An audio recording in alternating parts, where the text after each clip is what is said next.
catches up with us all. The scars that you get each day make you stronger somehow in some way. Look for your own truth in your heart when it's told. You know, it may seem like a coda, but I learned it from my Baba. It's not what you believe, it's what you do. It's what you do. It's what you do. It's what you doing now?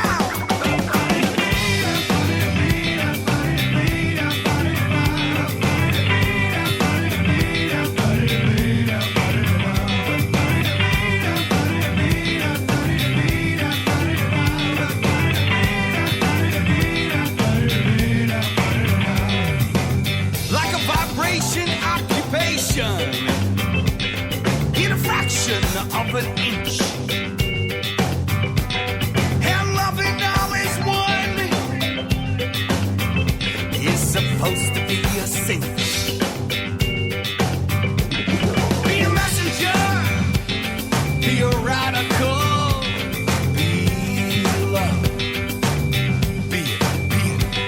Be a messenger, be a radical.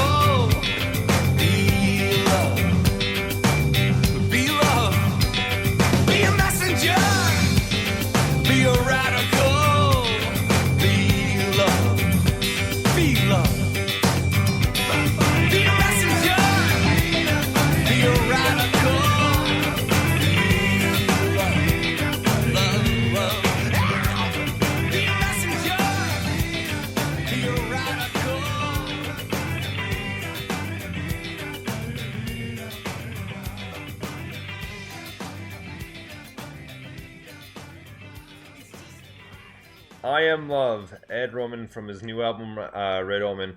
There's a good mix of genres in there, I'll tell you, and just kind of at least the kind of ending on we'll call it on a high note.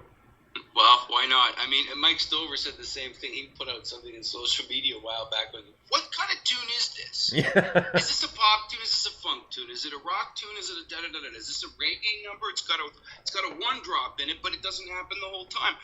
What kind of tune is this? It's just music, man. And I hopefully it's making you feel good. Absolutely. Well, that comment right there is pretty much reminds me of, because obviously I wasn't born yet, but seeing the replay on the Best of Ed Sullivan when the Doors played Ed Sullivan show, and at the very end, you know, Ray Manzarek's telling the story of what the gentleman said, and they said, "No, we told you couldn't say higher national television. You'll never play the Ed Sullivan show again." And Morrison just looked at him and said, "Hey, man, we just played the Ed Sullivan show." Yeah. So, well, Terry Gilliam, speaking of Monty Python, we were talking off air, and that happened with Gilliam, where he was doing I can't remember what film it was, and it was a major studio. Was it Brazil? And no, it wasn't. Maybe it was Brazil, and it was the rushes for Brazil or something. And the studio Prez, the guy at the big company, basically came in and said, "What is this? What the heck? What kind of movie are you making here?" And they got into it, and Terry Gilliam's just sitting there kind of very quietly, you know, all the suits in the screening room, and the cigar smoke is going, and the whole thing. Right. And the guy stood up and said, "Well, Mr. Gilliam, you'll never make a film for me ever again." and Gilliam says, "That may be true, sir, but I'm going to keep making films till I die." There you go. You know what I mean? It's just like, but still, cult classic.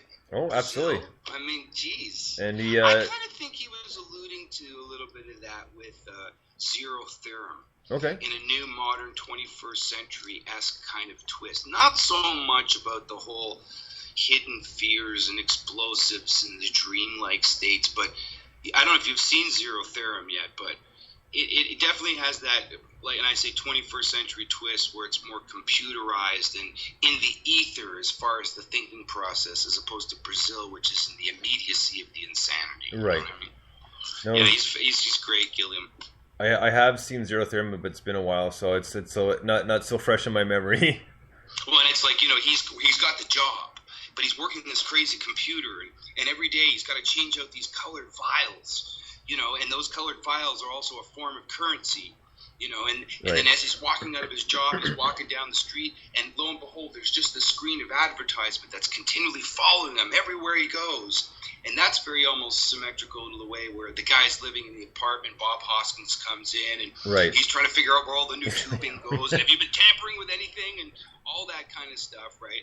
But then the ether factor, the 21st century digitized. So what do they? He meets this girl. They put on these crazy suits. They plug themselves into these sort of sexual-like experiences, so they don't have to touch or Right. have any kind of physical That's very 21st century in terms of what people are doing and how they're acting. Fair enough, yeah. Certain things. It's like 20 years ago. I said, you know what? And you may not believe me, but I said, there will be a point in time where there'll be no such thing as a television set in your house anymore. What you'll have are these 4 little quadrant podiums that sit in your entertainment gallery, and they will project a holographic version of that television show, and you will be sitting in the show almost in a 3-dimensional fashion. See, now this is already reality, even with some The 3D TVs. look at the animation star that's the singing sensation in Japan or in Tokyo. So she's the 3-dimensional holographic figure. Even Right. her voice is generated by the computer, but the band, there's a real band playing behind her, and it's crazy. Like you see it, and it's just like you're watching some sort of Disney anime version of a person, but it's a hologram. It's kind of wild. So I think that'll be a reality. Well, it is very possible. I mean, I know like TVs are kind of getting bigger again, but they're also getting super paper thin, right? And it's like technology, at least like that technology between like TV and video games, those are two of the fastest moving technologies we have, and they have been for a very long time. I mean, just look at the advancement in graphics, and now it used to be HD is a big thing. Now it's 4K TV, and just all these different things are coming up, right? So they keep on adding on. I had a friend of mine, I won't disclose anything about it, but he's 20 years, some odd years working in the UK doing and developing video games, all kinds, everything you can think of, big stuff too. And I asked him, I said, so man, who's your biggest contractor? Like, where do you get most of your money to do this stuff? And he said, the military. That makes sense. Yeah, they've spent a lot of time and money in budget in developing a lot of those Warcraft games and things like that. It's sort of interesting. It's not like, Hasbro. Well, yeah, right. No, I Or want Milton Bradley. Yeah. Parker Brothers. Yeah. Like the real life version of a I was gonna say spaceship. I meant battleship. Battleship. Yeah. I remember playing that when I was a kid. Wow. You saved my battleship. Right. But I can totally see that now, and because obviously there's a lot of military games. I mean, there's just umpteen amount of them, so you can't go over every single one of them. But even those in general, just the graphics alone, you stand back, it's like you're watching TV. Well, and that's the thing, I guess for me, I mean, I played pinball as a kid, Space Invaders, Pac-Man, whatever was at the video store when you were buying Freezies and a pack of gum, right? But today, I mean, and I guess that's where the bigger picture of it for me lies. An instrument, a guitar, a bass, a keyboard, a piano, a drum kit, a flute, saxophone, those were, for me, at my early growth points, a high form of technology. If you could get hold of something like that and have an instrument, a tool, right, that you could start playing with, it was none of this. It was this, and hours of time spent doing that. And it's funny, and it's just like, I don't want to sound like the stalwart sourpuss, but it's like 24 years somewhat of teaching music. And the difference in the fluctuations in the attendance of the music schools, even that I worked at. When I started working at the conservatory in Alliston, we had a student body of 600 plus kids. And in less than 5 years, and some people would chalk it up to economics and other sorts of things, we got tapered down to only about 180 kids. Wow. And that's not just a direct result of kids leaving and not enough coming in. There's a huge influx of this type of technology in that time frame that I was working there. So, I always stress with kids, and it's funny, I've even seen those growth periods where, I've had the 3 kids coming in my studio for lessons, the 2 sisters and the brother, and I get the inside scoop. Hey, so-and-so, was your brother practicing? No, he was on his computer. Oh, yeah, what did he do on Thursday night? No, he was texting and he was playing video games. right? And I'm like, oh, okay, that's why you didn't progress this week, or didn't really even open your book, or can't even do these exercises, or haven't really even worked on this tune that we've been doing. Right. The week that I asked the parents, and I have then the kids on my side as an arsenal, don't allow them to have any computer time, phone time, video game time, da-da-da-da. And invariably, Brian, they will grow in the course of that 1 week, because that's what they're doing. They're spending time with their instrument as opposed to going, yeah, I'll get to it kind of a thing, right? You know what? I do agree with that, just because, like, I mean, although I'm on my laptop and phone a lot, it's more or less setting up shows and getting music ready. But Right, I don't sit around and play video games. I do have video game systems, but I'm one of those people. I'll play for a week and I'll get bored. Like I don't. It's so much, part of it is I don't have the patience to sit down and play for that long. It's the same reason why I can't sit down and watch TV for hours and hours and hours and hours. You know, Right. I need to be doing something a bit more constructive. You know, and as far as I'm concerned, playing guitar, playing bass, or the bongos like I got in Cuba is a little bit more productive. You know, than and I have a lot more fun figuring that stuff out than sitting in front of the TV, because essentially to me playing video game for 2 hours is watching TV is like watching TV for 2 hours, and that's not me. I can't do it. My dad used to call it the idiot box. Oh yeah, That's you're totally right. Like, because I mean, there's a mind-body experience that's happening that's different than just the baseline aspect of what you're getting from your social media machine. And you, like you just said, I'm not on it all the time. To you and me, this is a tool. Right. We use it when we have to. I don't sleep with my hammer. I don't take my hammer in my car with me. I don't show people my hammer. Look at my hammer. I just put a new head on the Right. It's just a tool. That's where the divide is with some people, and that's a good thing. But like you just said, we're sitting down with a bongo or the mind experience kicks in on a different level. You're listening, you're feeling, you're adjusting. There becomes this sort of mantra-esque like aspect to what you're doing. There's problem solving, there's tactical things, all of that stuff.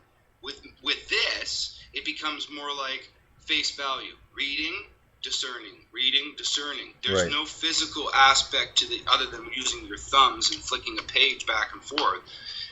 That there isn't a mind-body experience going on there. And I think, I mean, you just do the research. There's so many people on a psychological level, and people that bring their kids into the music environment to have that balanced experience inside of the body. It's no different than playing a sport. Good tactical sport can give you the same kind of an advantage depending on how you use it. Right. No, very true. I mean, growing up, I played hockey. I'm Canadian, right? So I played hockey and I played guitar. So there's time for both. But You know, up in the morning with Dad at 5, going to power skating, practice, school all day, hockey practice after school, crash at night. Yeah, Got to exactly. do your homework first. I'm too tired. I don't want to do it. Yeah. But the other thing I was going to get to is, even when I travel, like outside North America, like, you know, let's say go down south to Dominican or Cuba sort of thing, like, I leave my phone in the car in the parking lot at the airport. That is smart. I don't even bring my phone with me. I've got a camera. That's all I need. Camera. I don't need my phone. If there's an emergency, people know where I am. And, you know, I don't take my watch. Yeah. Either. And it's crazy to see the amount of people that have their phones and laptops and everything else, like at these resorts. Guys, you came here to enjoy like 40-degree weather, you know, essentially free booze and a nice ocean and pool, but you're sitting on your laptop. Like, what's wrong with this picture? I know. Even at the beach bars, it was like that. That's another reason why we really don't go back as to the resort kind of a thing, because we still have that. Like, I mean, look, with our trips to Jamaica, every Jamaican has a really good have a good cell phone, and that's their connection to the 21st century. But they may not have running water every day or electricity or so at least they have that in that regard, but you can still see how potent it is, because a lot of times, even some Jamaicans I'm hanging out with on a porch playing music, they're looking at their phones and they're doing what they're doing, and they're still on it. Just like at the resort. I mean, some people on iPads, or they're down at the beach bar, and you think, well, there's 14 of us around here. Why don't we all be chatting or something? And they're on their own personal machines, not really talking. And it's fine, I get it, but it's so antisocial. Yeah, exactly. That's what it is for me. Social networking, as it is very antisocial. And ingrain the need to connect, but again, connect electronically as opposed to face to face. Right. So right,